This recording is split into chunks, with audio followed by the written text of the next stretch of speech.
I want to take a moment to talk about the Apple Watch Ultra. Now, this watch has really changed my perspective on having an Apple Watch. So, I own the Apple Watch Series 1, Series 3, 4, 5, 6, 7, skip the 8, came out simultaneously with the Ultra. So, I figured why not double down and get the Ultra? I've loved it. It's been a great watch. The only drawback, and of course, there's always a drawback, but when you have a watch that costs $800, that's kind of the drawback. Is it worth it for most people to spend $800 on this watch? Probably not. Probably not at all. Now, this is one of those things. It has all the cool stuff. It has all the diving stuff. It has the easier to access crown. It has the little action button over on the side that you can use. You can program it for things. Bigger screen, more durable, titanium, sapphire crystal glass. There's this little rigger strap here. I can't remember what it's called, but Alpine wrist strap, something like that. I'm not the biggest fan of these of Apple Watches. I bought them. I tested them out. I wanted to like them. There was always one big drawback that always created problems for me, though, and that was the battery life. And it was always funny to me. I'm going to talk about this. Their 18-hour all-day battery claim. Yeah, it lasts 18 hours. It'll last all day. It's one of those things where even with sleep tracking, it'll last me 24 hours, but you got to charge it again the next morning around lunchtime, early afternoon, mine would be dead. So that was a problem, especially back when I used to work in the office. When I used to work at a regular 9 to 5 job, that's what would happen. And I didn't have an extra charger. I wouldn't keep a charger at work. So it would start getting into the battery anxiety mode. It would die on me in the middle of the afternoon. So I was a pretty busy person, always stayed up late. It's one of those things where I needed you need an hour to charge it, basically. So the watch itself, I've always kind of liked the Apple Watch, but that was a limitation. The battery life just wasn't good enough. And now this latest generation, especially now we've got like the Galaxy Watch 5 Pro. I love this watch. The Apple Watch Ultra, it's like this new generation of super long battery life, whereas I'm getting basically 3 full days with all the features turned on, about 2.5 to 3 days.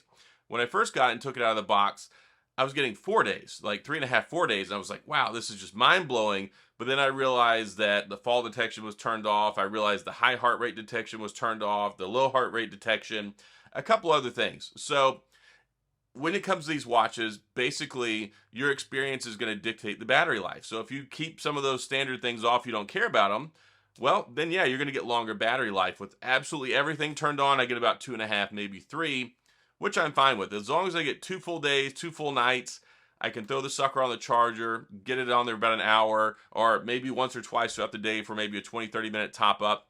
I'm good. And that's fine. But we're going to go back to the revolving issue of this is an $800 watch. I don't use any of the smart features on here for like going out and doing waypoints. I don't do any diving. I don't do any mountain climbing. I don't need GPS coordinates. I don't need the digital compass around the crown. There's all sorts of things I don't need on this watch. I am probably more suited for the regular Apple Watch, but the regular Apple Watch doesn't have the battery. So since this happens to be in my price range and it's something that I'm actually committed to wearing, then I don't mind. Like, this is something that's going to last me for years. I don't need to feel compelled to get an Apple Watch Series 9. I don't need to feel compelled to get whatever the Ultra might be next year or two. This one's going to last me for years. And I'm okay with that because I'll actually wear it. The Apple Watch Series 7, I bought it. I didn't even make a video about it. I didn't tell people I got it because I didn't intend on making a video because I didn't care. It was just a compulsion. I went and I got it, and then it sat around for months, and then I ended up giving it to my son when I got this one. My Apple Watch Series 6 gave it to my other kid. My Apple Watch Series 5 gave it to my other kid. If you haven't seen my videos or don't know me, I have 6 kids. So there's been a lot of hand-me-down Apple Watches. I just don't care. The battery life wasn't good, therefore I was not going to wear it long term. So I would test them out. I would get them. They would be shiny new objects. I would have to buy them to satisfy my OCD and my tech compulsions, which I mean medically diagnosed OCD. This is not like, oh, I have OCD, the light switches bother me. Yes, I really do have OCD. And it really irks me sometimes when these new things come out. I want to buy them, and then it eats away at me for a long time. So it works out I have a tech channel because then I can just buy them and make videos, and then it helps. But it's one of those things where I would just keep buying the watches. I knew I wasn't going to use them. I had a lot of hesitation about this one because I thought, okay, is this going to end up the exact same way? Fortunately, I have that Best Buy Total Tech nonsense that they replaced the regular Reward Zone Elite Plus. I would spend an astronomical amount of money at Best Buy every year, and you would get the additional benefits like the 45-day return, and then you would get some other cool things too. So now I have to pay $200 a year, even though I'm spending thousands and thousands of dollars there. I have to pay $200 a year so that I can get the same benefits that I had before, but they give me 60 days. So I thought, okay, 60 days, that's going to be a pretty good time period. I can assess it. I can find out if I like it. I can take it back if I don't want it.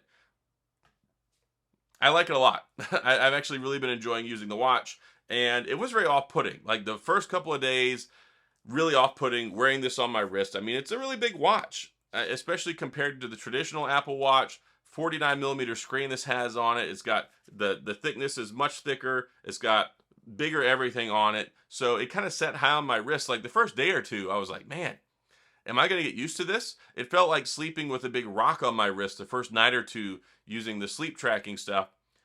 Now that I've been using this watch for several weeks now, I guess about a month, yeah, I like it a lot. I like it. It's been a great part of my day-to-day routine. It's great for notifications. It's easier to draw on the screen because the screen's bigger now. I like that it's nice and it's flat. I don't have the rounded edges. I like the sapphire crystal. I don't have to put a screen protector on it, which I hated because it just made them look bulky and bubbly. So mostly, this watch has alleviated all the issues I had with the previous Apple Watches. But it comes at a price. $800, $799. That's a whole lot of money for a watch. And it's really hard for me to sit here and say, okay, you should go buy this because it's great, but if you're not using the expanded features, is it really worth the extra $300, $400, $500 to get the extra battery life? Now, for me, it is. And I look at this as a long-term investment because I'm going to be wearing this for years. This isn't one of those ones where even if they came out with another one next year, I wouldn't care because the only reason I wanted it is for the extra battery life. I would be perfectly happy using an Apple Watch Series 5 if it had 2 days of battery life. I don't need to have the latest and greatest when it comes to smartwatches. It just doesn't really eat away at my soul. But this one, I was like really on the fence about it. I went back and forth for a couple of days. I finally pulled the trigger. I got it through Best Buy. I pre-ordered it. I picked it up the day it came out.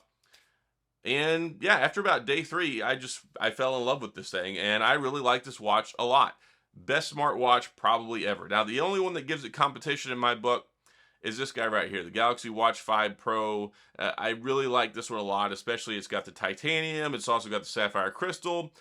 I actually like this one better. If I could get this to work with Apple, I would use it, but that's kind of the thing. They don't really work out exactly the same. You need the Apple one to get all the features, and I don't even think the Galaxy Watch 5 Pro works with iPhone. They had previous ones in the past where they would work. I don't think this one does. I haven't really done any research on it because I have no intention of trying to use it with my iPhone. But this one right here, I like it. I've been enjoying it. It's been worth it for me. And that's what I'm here to tell you about my experience. If you've been on the fence about it, if it's something you're interested in, the bulkiness, that factor does go away after about 2 or 3 days, and then it just feels like you're wearing a regular watch on your wrist. It is nice. You're going to really love the big display on here. You're going to love the availability for typing, all that great stuff, and then you're going to love the battery life. The battery life just seals everything up so nicely with this watch and makes it a fantastic product. And it's the biggest thing so many people have been wanting and clamoring for a long time with the Apple Watch is to get better battery life, and they finally did it. They just threw all the extra stuff in there too, and they jacked the price up. So yeah, if you want to spend the money for it, I think it's worth it. I think you're going to enjoy it, but it's just, well, do you want to spend that much money because it's a crazy expensive watch? So that's all I got. That's pretty much my roundup on using this, I guess for about a month now. Has it been out that long? I don't even know. We'll find out. I'll do some research after this video is over, but I do like it. It gets 2 thumbs up from me. So that's all I've got. If you have any questions or comments, then please go down in the comments section. I'll get back with you. If you enjoyed the video, if you found this helpful, please hit the like and the subscribe button and the little notification bell if you want updates when new videos come out. And as always, thanks for being here. I appreciate you watching, and I'll see you guys next time.